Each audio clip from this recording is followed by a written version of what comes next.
The metallic tang of ozone still clung to the air, a phantom scent that mingled with the acrid char of burnt wiring and singed plastics. I stepped over a tangle of twisted conduits, my boot crunching on what might have been a shattered monitor screen, or perhaps part of a specialized optics array. The lab, once a gleaming testament to precision and cutting-edge research, was now a grotesque sculpture of devastation. Every surface was either vaporized, scorched black, or coated in a fine, gray powder, the ghost of whatever had once stood there. "Hell of a way to go," the lead detective muttered beside me, his voice a low rumble. He gestured vaguely at the mangled remains of what had once been a containment chamber, now buckled and torn like cheap foil. "Forensics initial read is catastrophic thermal event. Probably a pressure breach, maybe a runaway reaction." I didn't respond, my gaze already sweeping past the obvious, cataloging the subtle variations in destruction. Dr. Aris Thorne, the brilliant recluse, lay slumped near what remained of his primary workstation. Or what I assumed was his workstation, given the melted console and the faint outline of a high-backed ergonomic chair. His body, thankfully, was mostly intact, spared the worst of the direct blast, but the thermal trauma was evident in the taut, darkened skin and the almost skeletal thinness of his left hand, which had been resting on the console. It looked like he'd been caught unawares, perhaps in the middle of a delicate procedure, or maybe he'd simply made a fatal error. Suicide, the initial whispers suggested, a desperate act by a man burdened by his own genius, or perhaps a tragic miscalculation involving his groundbreaking, potentially world-changing research. "No signs of forced entry," a uniformed officer reported, checking his notes. Security logs show Thorne was the only one in the facility for the last 12 hours. Doors were sealed from the inside, high-grade biometrics. I knelt, ignoring the dust and debris, my gloved fingers hovering inches above the scorched floorboards. The main blast pattern radiated outwards from the center of the room, a predictable starburst of destruction. Yet, here, beneath the workstation, there was a secondary burn mark. It was smaller, localized, almost insignificant in the grand chaos, but its edges were sharper, more defined, as if a concentrated, high-intensity heat source had been applied before or simultaneously with the main event, not as a consequence of it. It was like finding a perfectly carved niche in a rock face ravaged by dynamite. "What do you see, Reid?" the detective asked, his tone laced with a familiar mix of curiosity and impatience. He knew my methods. He knew I saw things others missed. "The primary thermal event was impressive," I said, my voice quiet, almost lost in the echoing emptiness of the ruined lab. "But this..." I pointed with a gloved finger at the anomalous scorch. "This is different. The temperature profile, the oxidation pattern of the composite flooring material here. It suggests a different kind of heat, a more focused application. Not consistent with a general explosion or pressure rupture." My eyes moved to Thorne's left hand, or what remained of it. The skin was tight, almost mummified, but there was a peculiar discoloration on the knuckles, a faint, metallic sheen that wasn't consistent with typical thermal burns. I leaned closer, pulling a small, portable magnifier from my kit. Under its lens, the sheen resolved into microscopic flecks, glittering faintly like powdered mica. Not metal from the lab equipment, not typical dust. Something alien. "And this residue," I continued, my voice gaining a sharper edge, a determination settling deep in my gut. "On the victim's hand.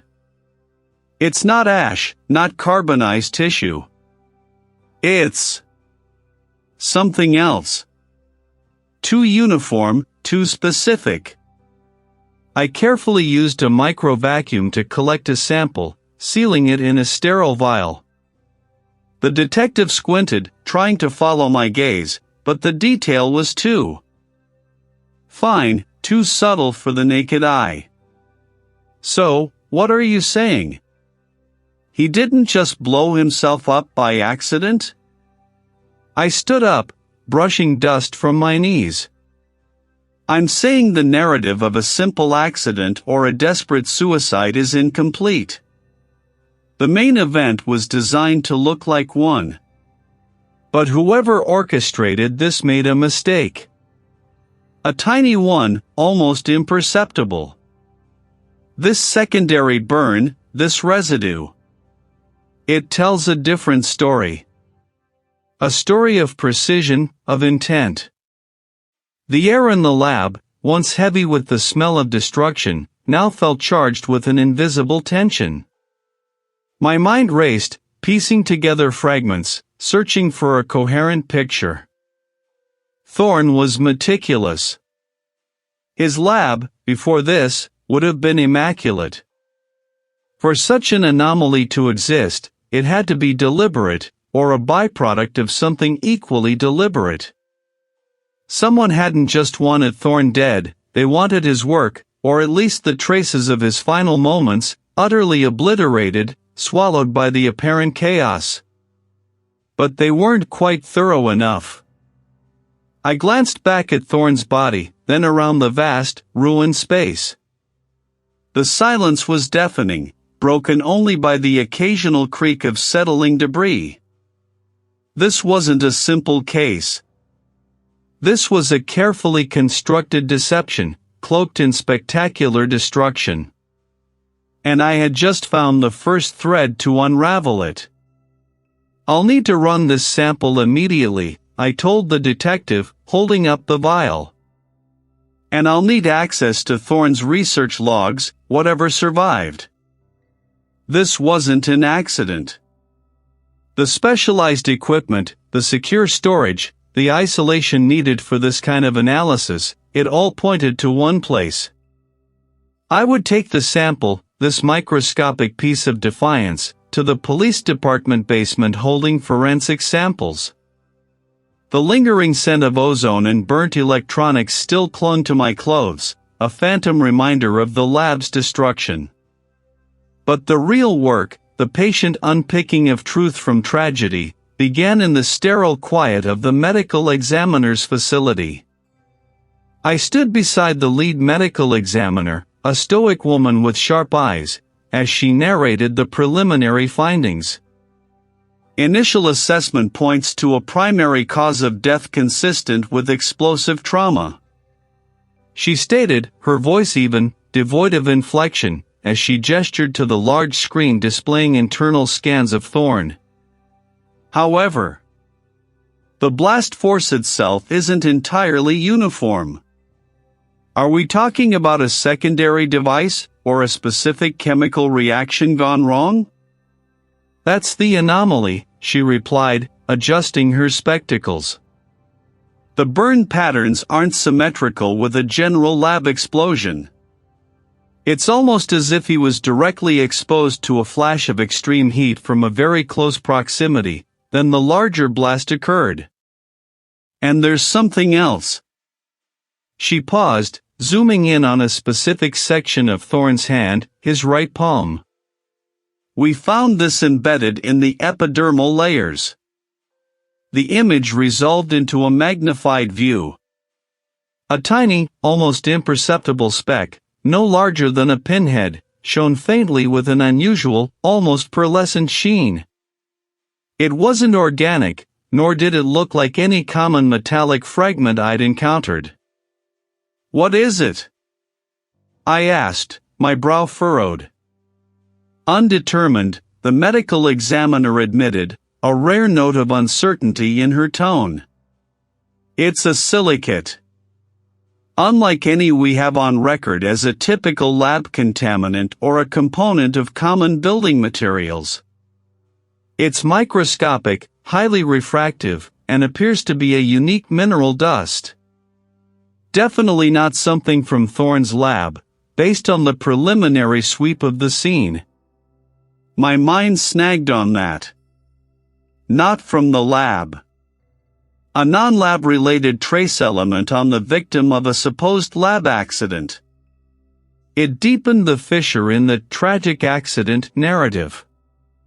Thorne was meticulous, almost pathologically so. To have an unknown contaminant on his person, moments before death, felt less like coincidence and more like a signature. Can you cross-reference it with geological samples, anything exotic? I pressed. Already in motion, Reid. It'll take time. Leaving the medical examiner's facility, the tension in my gut tightened another notch. The accident theory was crumbling. The unique dust, the localized burn patterns, this was deliberate. My next stop was the interview rooms at the precinct. First up was the rival scientist, a Dr. Vance. He strode in, radiating an air of self-importance that grated on my nerves. His tailored suit seemed a deliberate counterpoint to the somber environment. Investigator Reid, he began, settling into the chair opposite me, hands clasped, a faint smirk playing on his lips. A tragedy, indeed. Aris was driven. Brilliant, yes, but perhaps a touch reckless with his more esoteric pursuits. You knew Dr. Thorne well? I asked, keeping my voice neutral. We were colleagues, competitors, Vance corrected, leaning back. He had a habit of, shall we say, borrowing concepts. His groundbreaking research often felt like a refinement of ideas I'd been exploring for years. His tone dripped with professional jealousy. His latest project, the one he was so secretive about? I'd wager it was an attempt to outmaneuver me, to secure funding and recognition he didn't quite earn. Did you have access to his lab? Vance scoffed. Aris guarded that place like a dragon. But no, not recently. Our professional relationship was strained. He saw me as a threat, and frankly, he wasn't wrong. I was close to a breakthrough of my own, one that would have overshadowed his. Perhaps that's why he pushed so hard, so fast. His words painted a clear motive, professional rivalry, a desire to surpass Thorne, perhaps even to gain access to the very research Thorne died protecting. He had the intellect, certainly, to understand Thorne's work. After Vance, the atmosphere shifted. The former research assistant, a young woman named Maya, entered the room, her shoulders hunched, eyes wary. She wore a faded t-shirt and jeans, a stark contrast to Vance's polished facade. Maya, I began softly. Can you tell me about your time working for Dr. Thorne? She fidgeted, picking at a loose thread on her sleeve. He was demanding. Obsessive. I worked there for 2 years, pouring my life into his projects, and then he just let me go. Said I wasn't aligned with his vision anymore. That I asked too many questions. Her voice was tight with resentment. He was always like that. Used people, squeezed them dry, then discarded them when they weren't useful. Did you know about his final project? Bits and pieces, she admitted. He was very cagey. But I knew enough to know it was big. Potentially world-changing, as he put it. He cut me out right when it was getting interesting. Said he needed unwavering loyalty, not skepticism. She paused, meeting my gaze.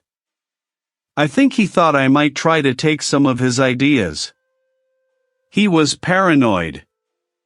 Did you ever try to access his lab after you were dismissed? Her eyes widened slightly. No. Why would I? He changed all the codes, had new security protocols installed. He was afraid someone would steal his work. He had enemies, you know. Not just anyone who got too close, anyone who questioned him. Maya's bitterness was palpable, a deep well of anger from perceived betrayal. He had intimate knowledge of the lab's intricacies, its security, and Thorne's personality. The lab, a chaotic tableau of twisted metal and charred electronics, offered few answers.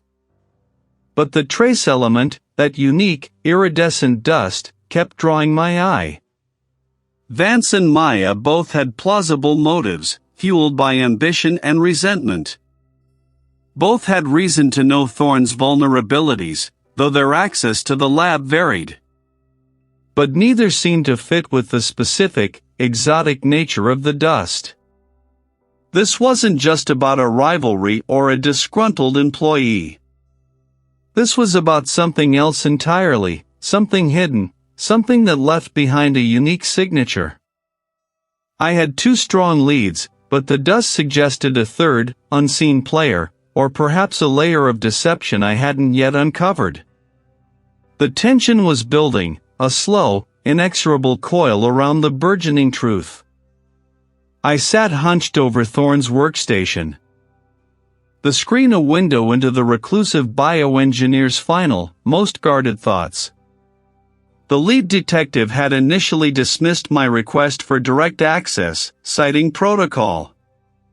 But the unusual burn patterns on the facility's main server rack, which suggested a targeted, localized surge rather than a general system failure, had swayed them. Now, I had a limited window to explore. Thorne's digital realm was a labyrinth. Layers of encryption, biometric locks, and adaptive firewalls guarded his core research. It took the better part of an hour, aided by the department's digital forensics specialist looking over my shoulder, to bypass the initial barriers. The specialist, a quiet individual with quick fingers and a perpetually tired gaze, whistled softly when the main directory finally unfurled. He didn't want anyone in here, they murmured, their voice barely a whisper. My focus narrowed to the project files labeled chronosequence. The names themselves hinted at Thorne's ambition, advanced genetic sequencing, a breakthrough with implications that could rewrite global health, or, in the wrong hands, unleash unimaginable havoc. I scrolled through data logs, lines of code, and schematics for bespoke bioreactors, each detail meticulously documented. The sheer complexity was staggering. Then I saw it. A series of access logs that didn't align with the system's internal clock.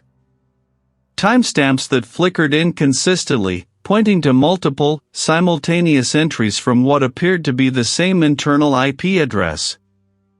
It was subtle, almost imperceptible, hidden beneath layers of routine system activity, but my eye caught the stutter in the pattern.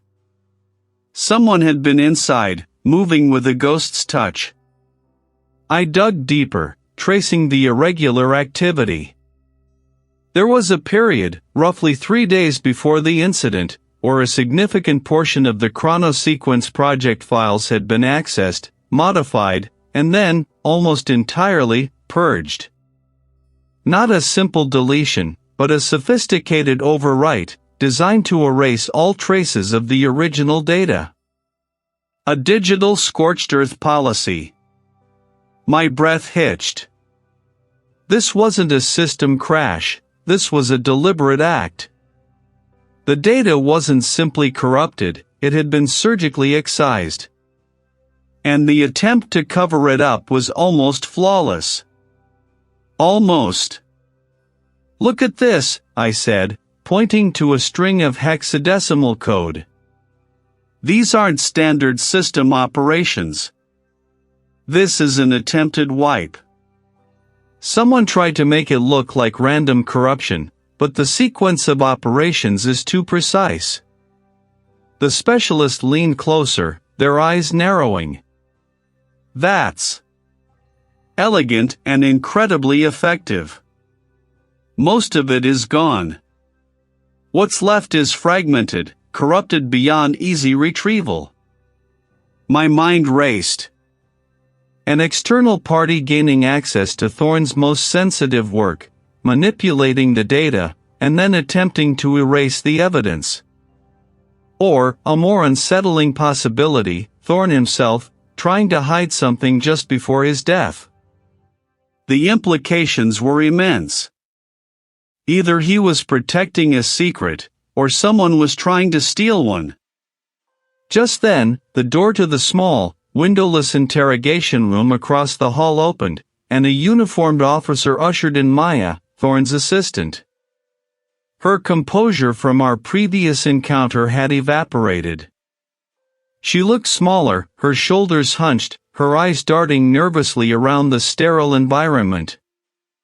The confident, almost bitter edge was gone, replaced by a palpable tremor.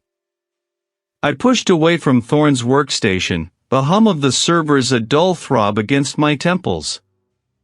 Maya, I greeted, my voice calm, thank you for coming back. She nodded, not meeting my gaze, and sat stiffly on the hard plastic chair. Her hands were clasped so tightly in her lap her knuckles were white. We're looking deeper into Thorne's research, I began, choosing my words carefully. Specifically, the chronosequence project. Everything to him. His life's work. Her voice was thin, reedy. He was close. He said he was close to a breakthrough. Did he share any specifics with you? No, she said quickly, perhaps two. Quickly. Not specifics. He was very private about it.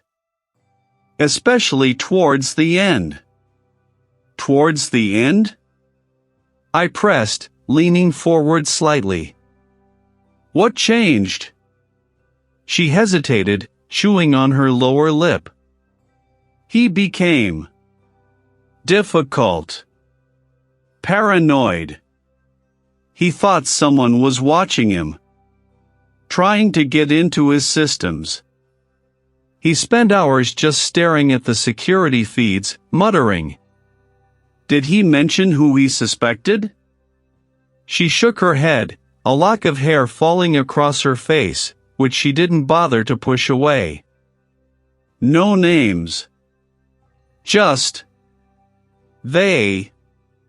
He'd talk about them wanting his work. Wanting to weaponize it, his eyes finally met mine, wide and filled with a raw, unsettling fear. He was terrified, Reid. More than I've ever seen him. The mention of weaponize sent a cold shiver down my spine, echoing my own suspicions about the nature of the research. Her fear, however, was what truly resonated. It wasn't the anger of a wronged colleague anymore. This was the fear of someone who knew too much, or who had witnessed something truly disturbing. This was no accident. This was a calculated, ruthless act, and the killer was still out there, hiding in plain sight. Fluorescent lights cast a sterile glow on the stainless steel countertops, reflecting off the polished surfaces of the equipment. The air here was cool, carrying the faint scent of ozone and something metallic, a familiar perfume of meticulous analysis. My conversation with the academic earlier still echoed in my mind, the way her voice had tightened at the word weaponize, the raw fear that had replaced her initial anger. It wasn't just about Thorne's research anymore, it was about the potential applications, the entities that might covet such power. That fear had sharpened my focus, pushing me back to the raw data, to the microscopic anomaly I'd found. The initial analysis had been inconclusive, a trace element that didn't fit any common profile, Now, with more advanced parameters dialed in, I was running a deeper scan, pushing the machine to its limits. The sample, barely visible to the naked eye, was mounted on a tiny quartz slide, illuminated by an invisible beam. The spectral signature began to resolve, individual lines appearing, each one a fingerprint of a specific element. I adjusted the focus, the image on the screen sharpening. There it was, a cluster of peaks in a region I hadn't expected. I cross-referenced the data against several specialized databases, sifting through millions of known compounds. Time stretched, marked only by the soft clicks of the keyboard and the whirring of the analyzer. My fingers danced across the keys, inputting algorithms, refining the search. I felt a familiar surge of adrenaline, the quiet thrill of the chase. This was where the truth hid, in the minutiae. Finally, a match. Or rather, a partial match that pointed to a very specific class of materials. My brow furrowed as I stared at the screen, the data confirming my suspicion. This wasn't some naturally occurring element, nor was it a common lab contaminant. The unique spectral fingerprint indicated a rare, synthetic polymer. Not just any polymer, but one engineered for extreme durability and specific thermal resistance. Its composition suggested high-end industrial applications, materials designed for environments of intense heat and pressure, far beyond what a typical research lab would require for biological experiments. My gaze drifted from the screen to the case file open beside it, specifically to the section detailing Thorne's funding sources.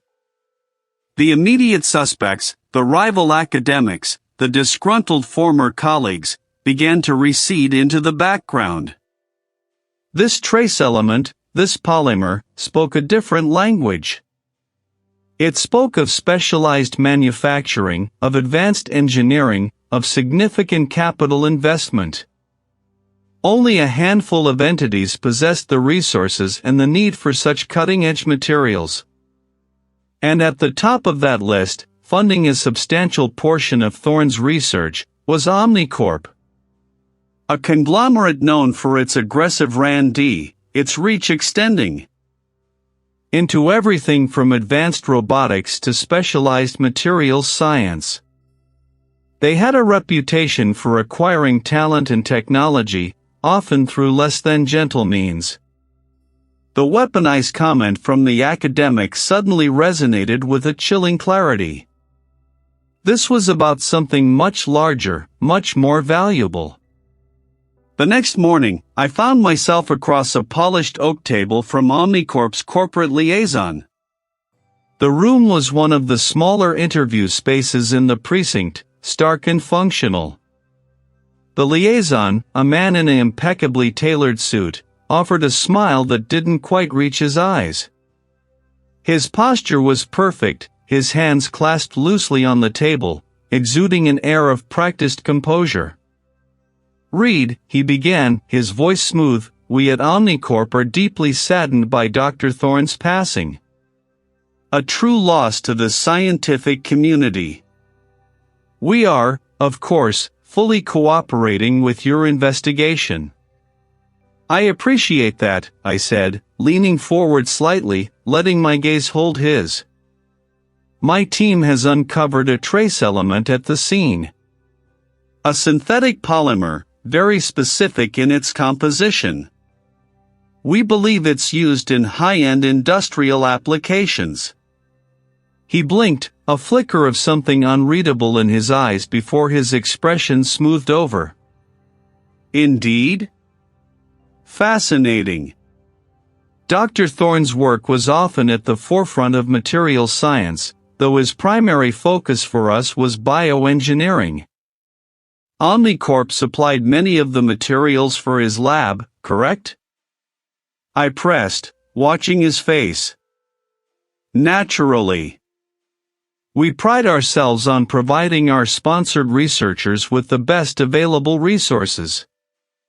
If Dr. Thorne required a specific polymer for an experimental apparatus, we would certainly facilitate that. He paused, his smile returning, a little too wide. Can you tell me more about this polymer? Perhaps I could cross-reference it with our internal supply chains. It's a proprietary compound, I imagine, I replied, ignoring his question. Used in applications requiring extreme thermal and pressure resistance. Does that ring any bells, specifically regarding any of Omnicorp's current projects? He chuckled softly. Omnicorp has many projects, Reid. We are a global entity. But I assure you, none of our materials would intentionally contribute to such a tragic incident. Our safety protocols are second to none. His words were a wall, carefully constructed, each phrase designed to deflect without actually refusing to answer. He was overly cooperative, offering to help, but never truly giving me anything concrete. Dr. Thorne's research, as I understand it, had implications far beyond bioengineering, I stated, watching for a reaction. Potentially, applications that could be disruptive. The liaison's smile tightened, a barely perceptible shift. Dr. Thorne was a visionary. His work, like all groundbreaking research, held immense potential. Both beneficial and, I suppose, if misused, potentially disruptive.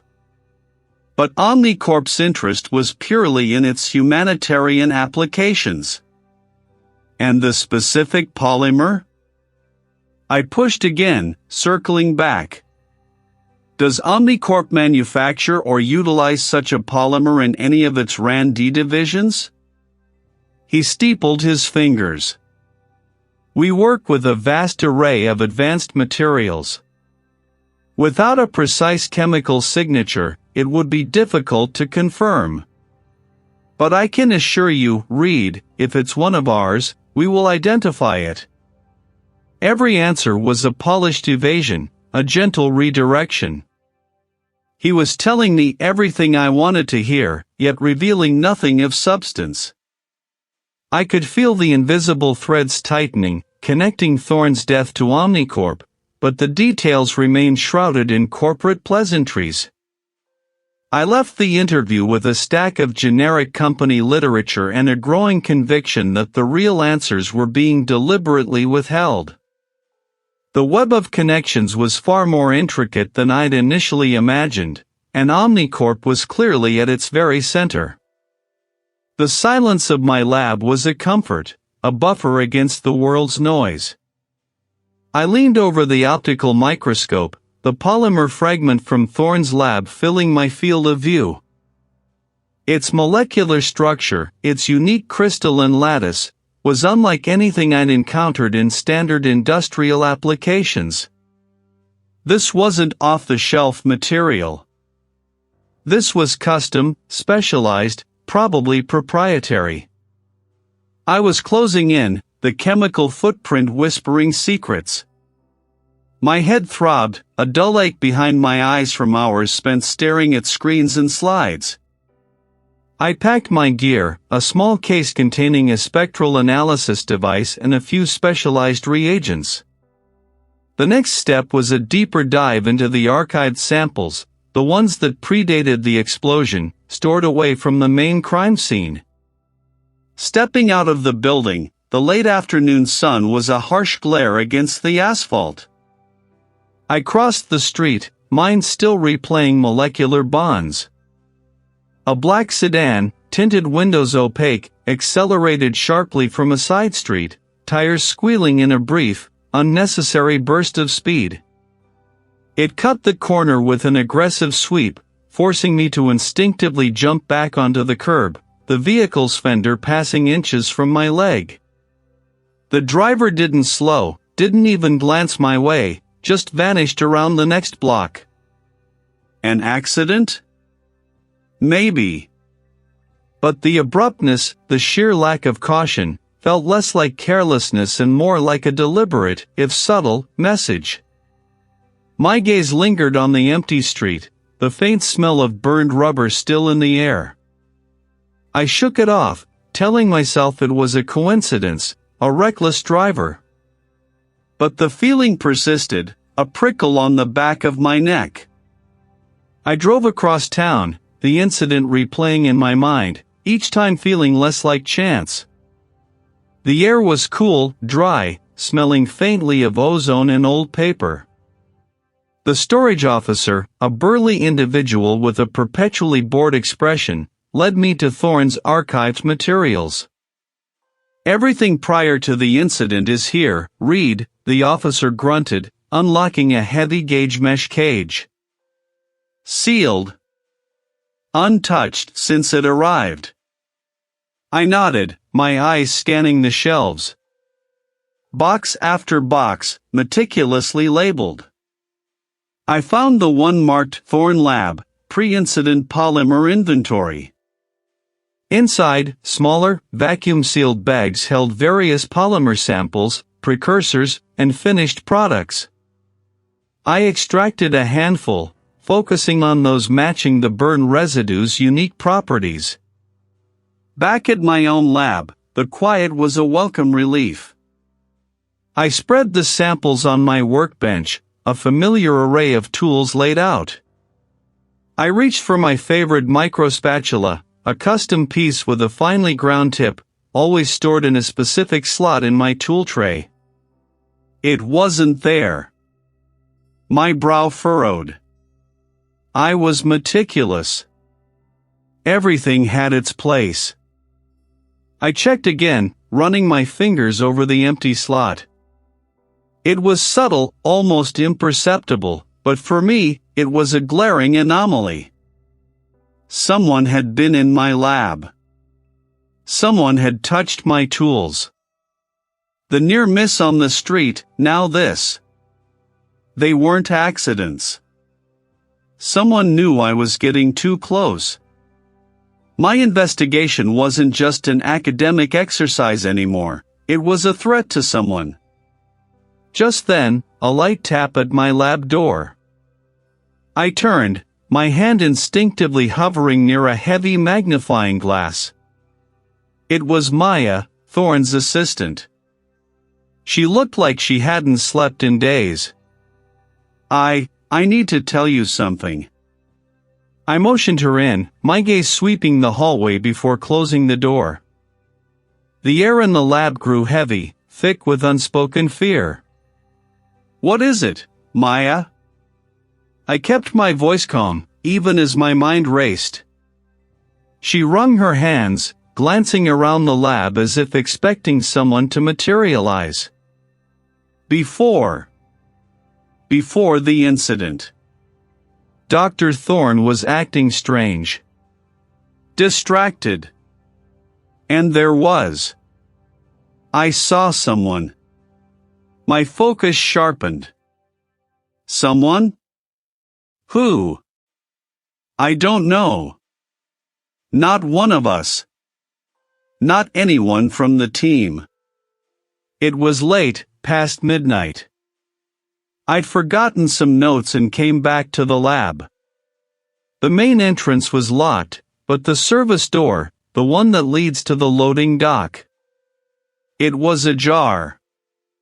And the lights in Dr. Thorne's private section were on. She took a shaky breath. I thought maybe it was him, working late. But as I got closer, I saw a figure. Tall. Broad-shouldered. Moving fast. They were leaving his lab, heading for the service door. I only caught a glimpse. They moved like they knew the place, knew exactly where they were going. They were carrying something, a case, but I couldn't make out what it was. They were gone before I could even process it. "Did you say anything to Thorne?" I pressed, leaning forward. She shook her head, tears welling in her eyes. "No. I was scared." And he was so stressed already. I thought maybe it was a new consultant, someone he hadn't introduced yet. I didn't want to bother him. Her voice cracked. Now I wish I had. I wish I'd done something. My mind pieced it together. An unknown individual, accessing Thorne's high-security lab after hours, carrying a case. This wasn't a lab accident. This was a carefully executed operation. And the polymer, the unique, custom-made polymer. It was the key. Someone had infiltrated Thorne's inner sanctum, not just to steal, but to eliminate. And now, they knew I was on their trail. The incidents, the subtle breach of my lab, the near miss on the street, they weren't warnings. They were confirmations. I was right. And I was in danger. The polymer, a custom-made signature, had been my final thread. It led me away from the chaotic scene of Thorne's lab, away from the stench of scorched ozone and the silence of a life extinguished too soon. This wasn't a tragic misstep. This was a calculated strike. The air here was perpetually cool, smelling of ozone and disinfectant, a sterile counterpoint to the raw, visceral chaos I'd just left. My fingers flew across the keyboard, navigating through layers of encryption, past firewalls designed to repel corporate espionage. Thorne had built an electronic fortress, but fortresses could be breached. I started with the access logs, cross-referencing them with the time of the incident.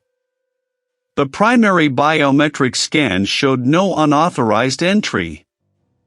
No surprise there, the killer hadn't just walked in. They'd likely used a cloned keycard, or perhaps even Thorne's own biometric data, obtained under duress or by stealth. It was too clean, too precise for an amateur. Next, I delved into the environmental control system, the lab's digital nervous system. Thorne's research involved highly volatile compounds, requiring exact atmospheric regulation.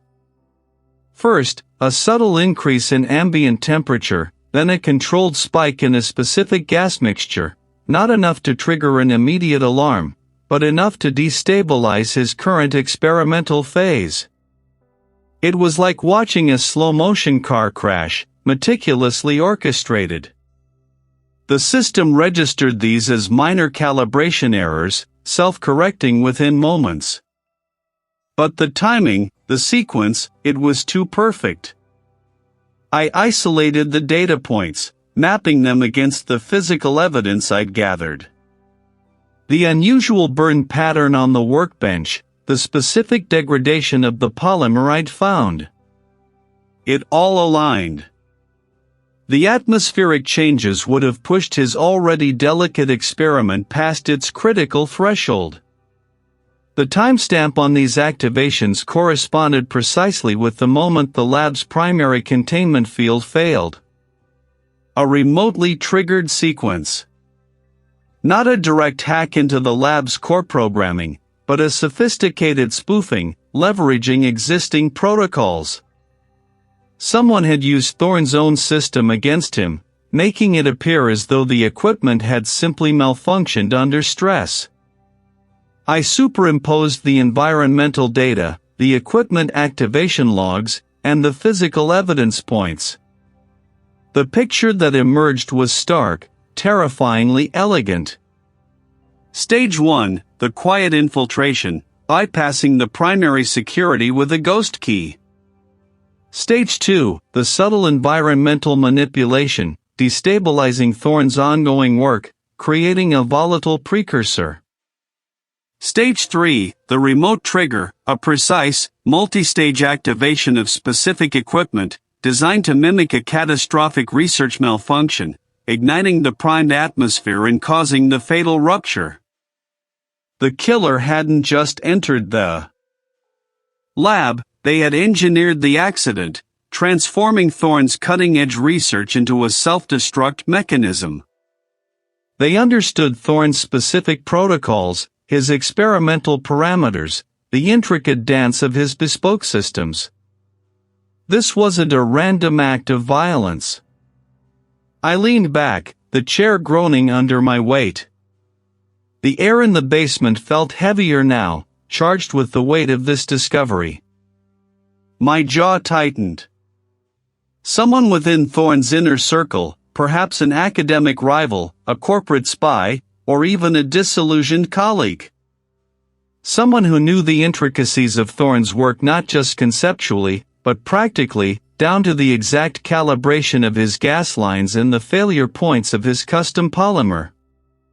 The killer hadn't just wanted Thorne dead, they wanted his work destroyed, and the cause of death obscured by the very nature of his groundbreaking research. They wanted it to look like a tragic, albeit spectacular, suicide or a fatal miscalculation. But I saw through the illusion. The tension in my gut coiled tighter. This was just the beginning. My mind raced, each piece of evidence clicking into place, forming a mosaic of deliberate deceit.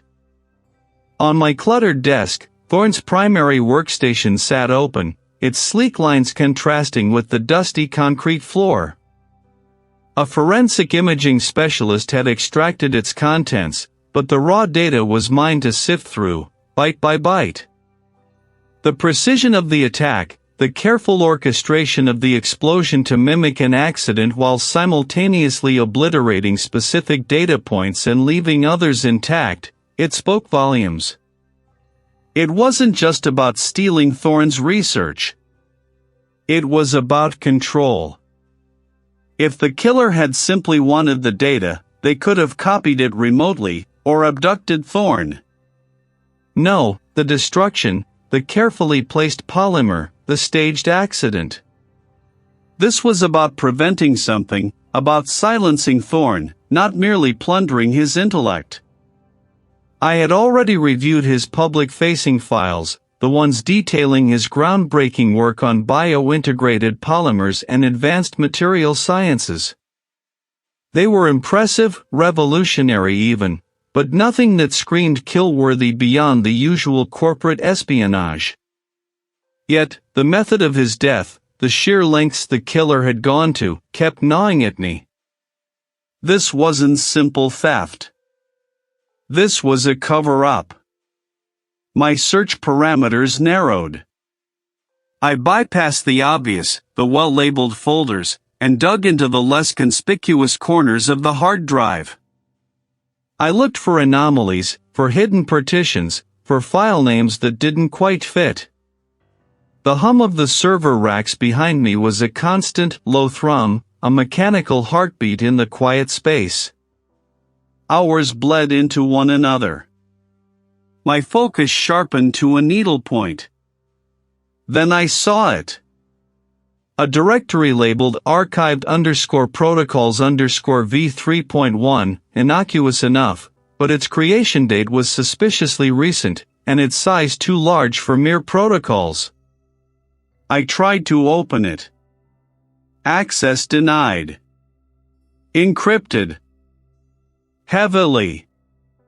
This wasn't some basic password protection. This was industrial-grade encryption, the kind used by national security agencies or major corporations protecting their deepest secrets. The killer had overlooked this.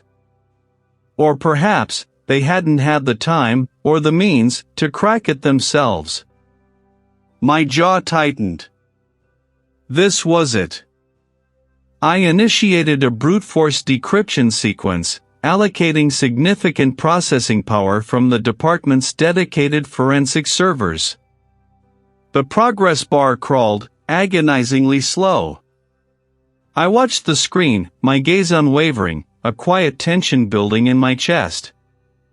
What had Thorne hidden so carefully? The folder unlocked.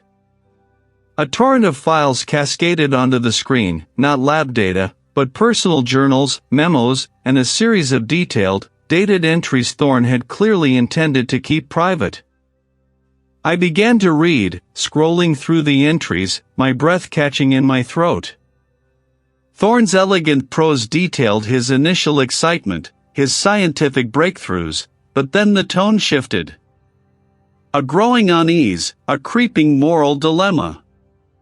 He wrote of his escalating concerns about the direction his research was being steered, the subtle pressures from unnamed benefactors who had initially funded his independent work. He explicitly mentioned Omnicorp, not just as a potential future partner, but as a clandestine operator, secretly funding a parallel project that was twisting his pure research into something monstrous. Thorne had discovered they weren't just interested in his biopolymers for medical advancements or material science. They saw its potential for weaponization. The entries became frantic, detailing his attempts to subtly alter his own research, to introduce safeguards, to make the technology less viable for destructive purposes without arousing suspicion. Then, the bombshell. Thorne's final entries spoke of his intent to expose Omnicorp.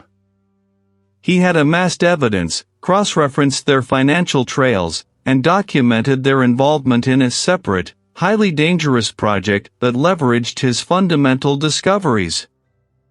He planned to release everything, to go public, to dismantle their plans before they could fully weaponize his life's work. He even mentioned a specific date, a window of opportunity he had identified. My eyes snapped away from the screen, staring blankly at the wall of evidence lockers. The polymer, the explosion, the meticulous cover-up, it all made horrifying sense. The killer wasn't just after his research, they were preventing its exposure. They weren't stealing a discovery, they were silencing a whistleblower. Thorne hadn't been a victim of a lab accident or a simple corporate hit. He was a martyr, caught in the crosshairs of a conspiracy far larger and more dangerous than I had initially conceived. The stakes had just escalated beyond anything I could have imagined. This wasn't an accident. It was a precision strike, executed by someone with an intimate knowledge of Thorne's work, his protocols, and the very architecture of his high-security environment.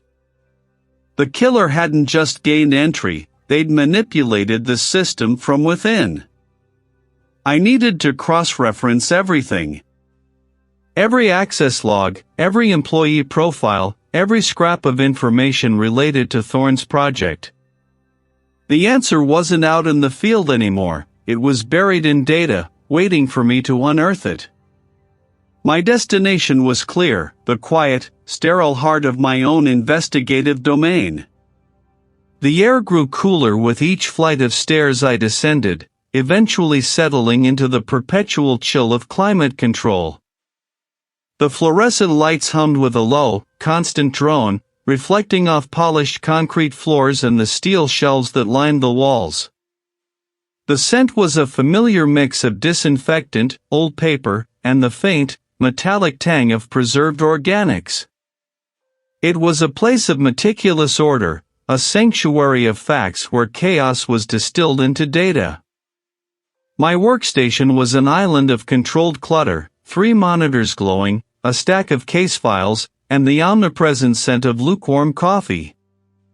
I sat down, my fingers already dancing across the keyboard.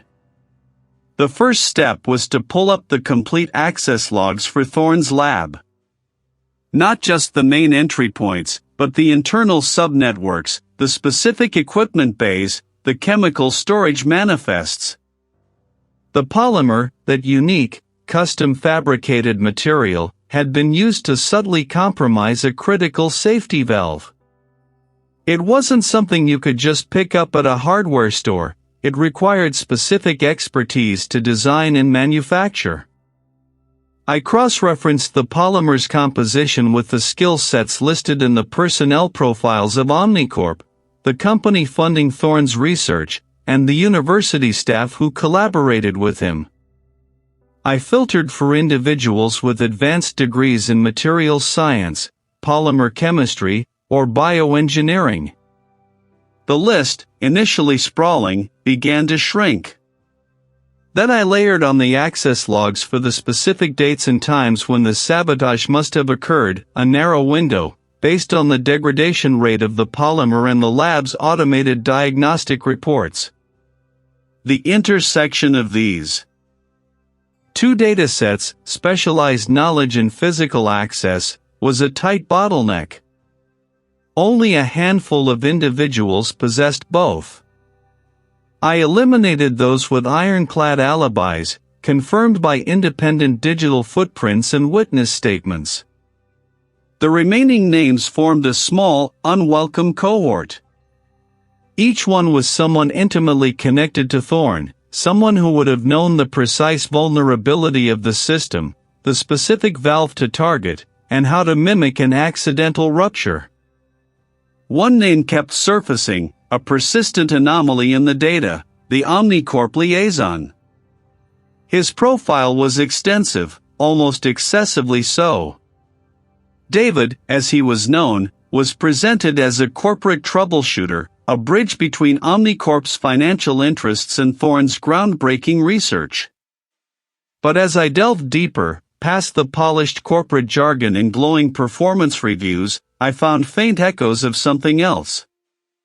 His academic record was impeccable, but his early career path was opaque.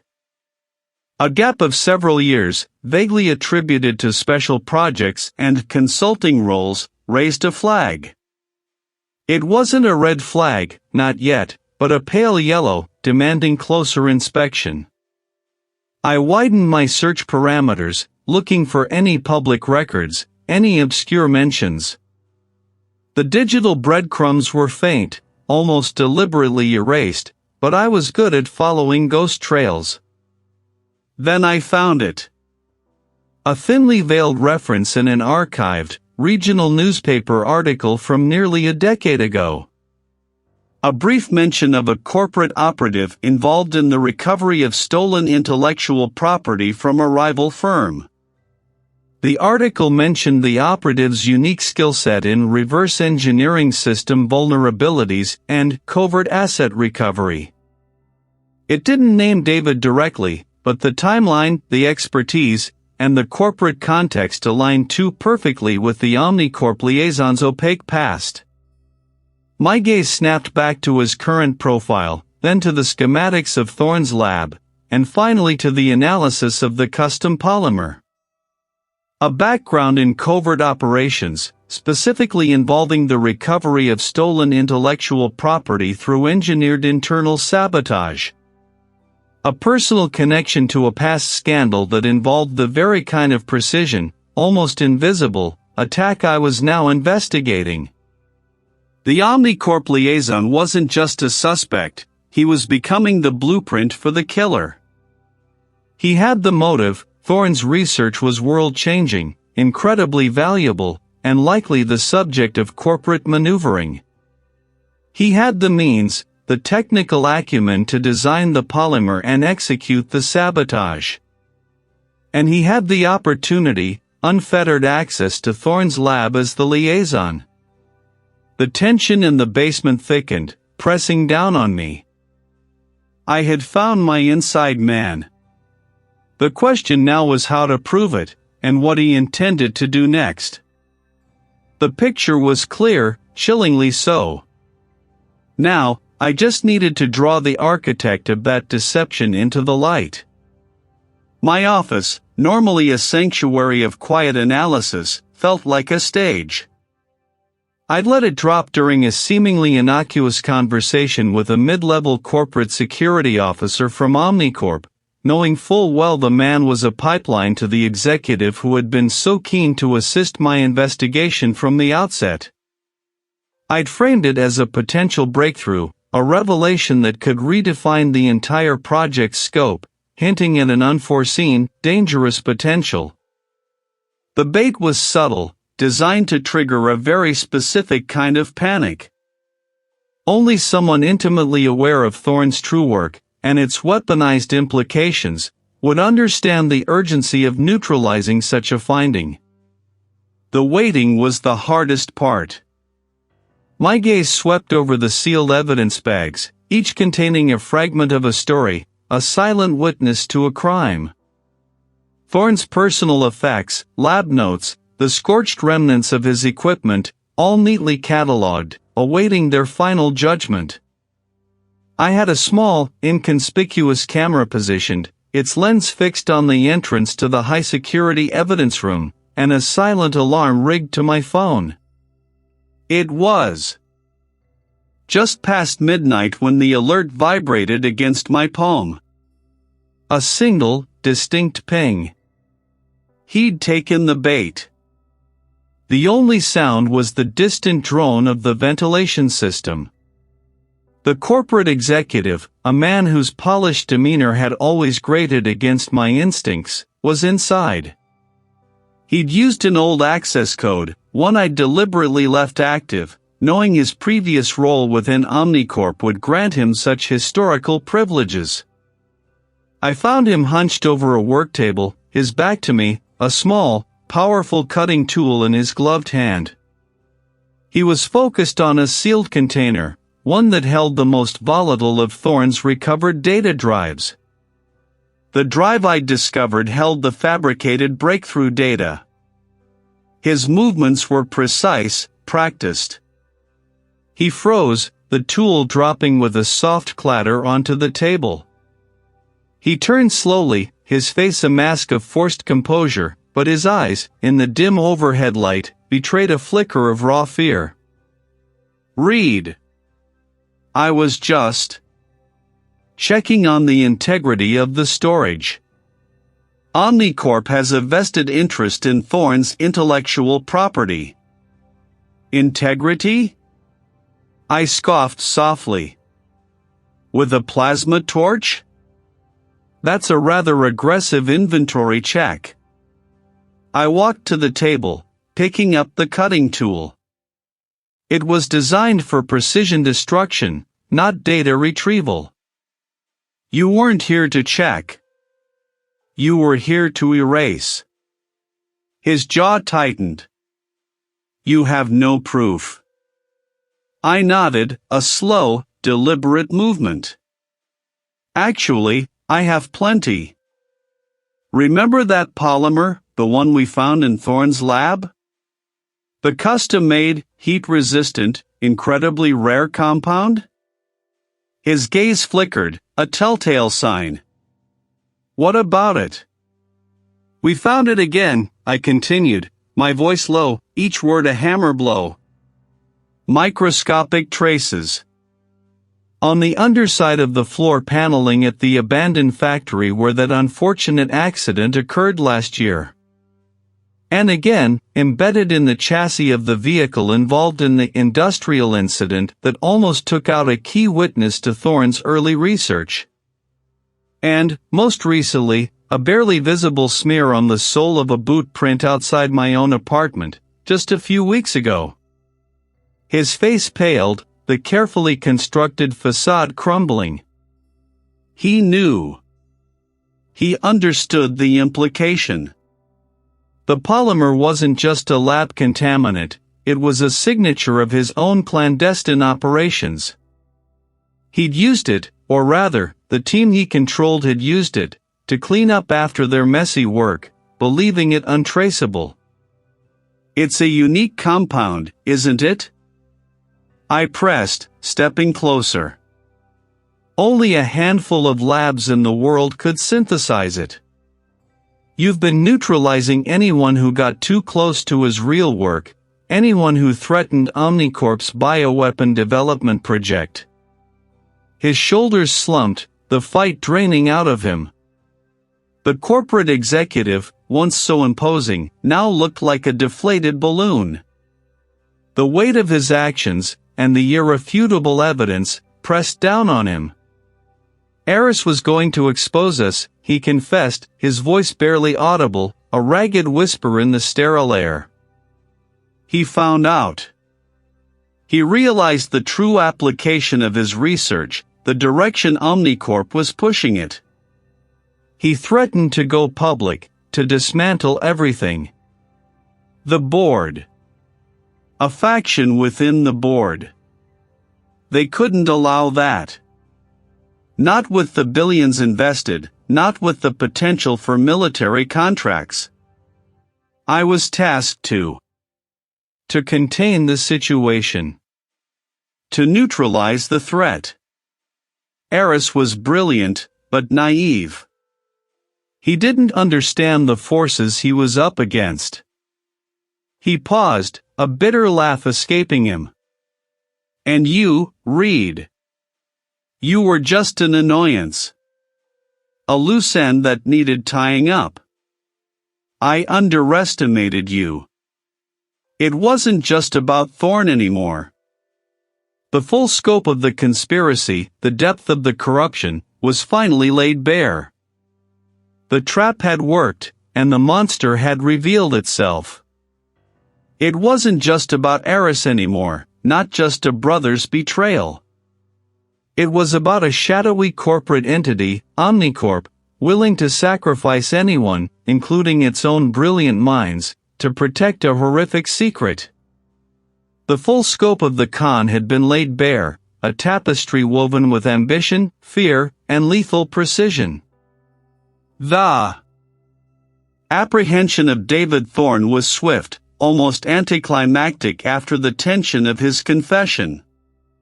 As two uniformed officers led him away, his gaze met mine. There was no defiance, no regret, just a profound emptiness that spoke volumes of a man who had long since severed ties with his own humanity. I watched him disappear down the corridor, the heavy steel door of the interview room swinging shut with a definitive thud. My work, however, was far from over.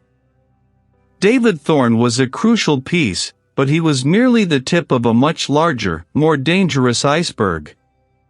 His admissions, combined with the forensic evidence I had painstakingly collected, the microscopic trace of a specific synthetic polymer, the unusual burn pattern on Aris Thorne's lab coat that didn't match the supposed accident, the manipulated data logs, formed an undeniable chain. A chain that led directly to the highest echelons of Omnicorp. I spent the next 48 hours in a blur, fueled by lukewarm coffee and a grim determination. The evidence was irrefutable. It wasn't just a cover-up, it was an active program of human experimentation, veiled by cutting-edge research, with Aris Thorne as its reluctant, ultimately fatal, linchpin. The unraveling of Omnicorp was brutal and swift. Once the warrants were issued, the arrests came in a cascade. Executives, research directors, even board members, their polished images crumbling under the weight of the charges. The media, initially cautious, exploded. News channels ran continuous coverage, flashing mugshots and corporate logos. My phone became a constant source of buzzing interruptions, reporters and colleagues alike clamoring for details, for confirmation. I kept my answers clipped, factual, focusing on the evidence, on the victims. The public's shock quickly morphed into outrage, then into a fervent ethical debate. Talking heads on every screen dissected the morality of scientific advancement unchecked by conscience, the insidious creep of corporate power. Aris Thorne, once a reclusive genius, was now a posthumous symbol. Governments from half a dozen countries, along with various international organizations, began to vie for control of his remaining data, his notes, his experimental compounds. The potential applications, both beneficial and catastrophic, were immense, and no one wanted to be left out of the race. I stood by a window in the briefing room, watching the endless stream of news vans parked outside the precinct. The sky was a bruised purple, mirroring the turmoil that had erupted. My name, once just a signature on a report, was now being uttered on national television. It felt surreal, detached. I hadn't sought this spotlight, only the truth. The burden of that truth, however, felt heavier than I'd anticipated. The immediate threat, David Thorne, was contained, but the wider implications, the battle for Aris Thorne's legacy, had only just begun. The air was cool, dry, carrying the faint, sterile scent of preservation chemicals and the ghost of countless past investigations. I stood before a locker, its dull gray metal reflecting the fluorescent hum overhead. Inside, carefully tagged and catalogued, lay the remnants of Aris Thorne's final project, the very apparatus that had been twisted into his tomb. It had been weeks since David Thorne's casual, chilling confession. The sheer scope of their reach, the quiet way they had manipulated events, still unsettled me.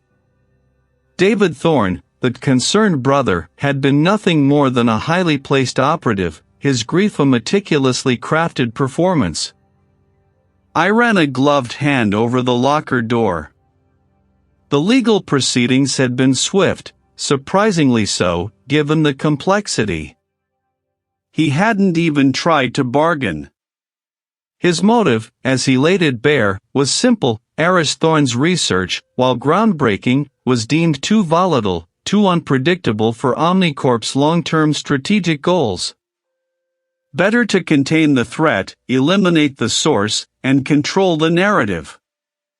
The catastrophic accident was designed to be a warning, a deterrent to any other scientist contemplating independent, uncontrolled breakthroughs. The truth, when it finally surfaced, was a heavy thing. Not just the murder of Aris, but the prior accidents David had so casually mentioned, two other researchers, brilliant minds whose groundbreaking work had also veered off Omnicorp's approved trajectory. Their deaths, once attributed to tragic miscalculation or unforeseen complications, were now re-examined, their cases reopened. My initial instincts, the nagging feeling that something was profoundly wrong, had been proven devastatingly correct. I pulled open the locker, revealing a sealed bag containing the fragmented remnants of a circuit board. My gaze lingered on the intricate pathways, the burnt-out components. Aris Thorne had been on the precipice of something extraordinary, something that could have reshaped industries, perhaps even the world. But that potential, in the wrong hands, became a weapon. Omnicorp hadn't just stifled innovation, they had murdered it, along with its creators. The reveal/discovery wasn't merely David Thorne's guilt, but the profound, terrifying realization that the pursuit of knowledge, untethered from ethical boundaries, could become a corporate commodity, brutally managed and brutally protected. This case had burrowed deep under my skin. The sleepless nights spent sifting through data, the endless hours hunched over microscopes, weren't just about solving a puzzle anymore. I had seen the faces of the victims' families, the bewildered grief, the desperate need for answers. And I had given them those answers, however grim. My commitment to this work, to the meticulous dissection of crime scenes, the patient coaxing of secrets from inert objects, felt sharper now, honed by the sheer audacity of David Thorne's actions and the corporate machinery behind him. It wasn't about vengeance, but about balance. Forensic justice wasn't just about punishing the guilty, it was about honoring the dead, ensuring their stories were told, their final moments understood. The Thorne case was closed. David Thorne was behind bars, awaiting trial for multiple capital offenses. Omnicorp, though its name hadn't been directly implicated in the criminal proceedings, a testament to their legal prowess and the difficulty of proving corporate culpability beyond a reasonable doubt in such complex scenarios, was facing intense scrutiny from regulatory bodies and investigative journalists. My work had opened a door, even if I couldn't personally walk through every corridor of that immense corporate structure. I sealed the locker again, the click of the latch echoing in the quiet. Aris Thorne's legacy wouldn't be a tragic accident. It would be a testament to the dangerous allure of unchecked ambition, and a stark reminder that progress, untamed by ethics, could lead to profound peril. The struggle between innovation and integrity, between ambition and morality, was an endless one. As I turned to leave the basement, a new message flashed on my secure comms device. A preliminary report from a remote research facility, an isolated desert compound, detailing an unexplained energy fluctuation and the sudden disappearance of its lead researcher. The details were sparse, fragmented, but a familiar knot of unease began to tighten in my gut. The world, it seemed, never ran out of mysteries. And I, Reid, was just getting started.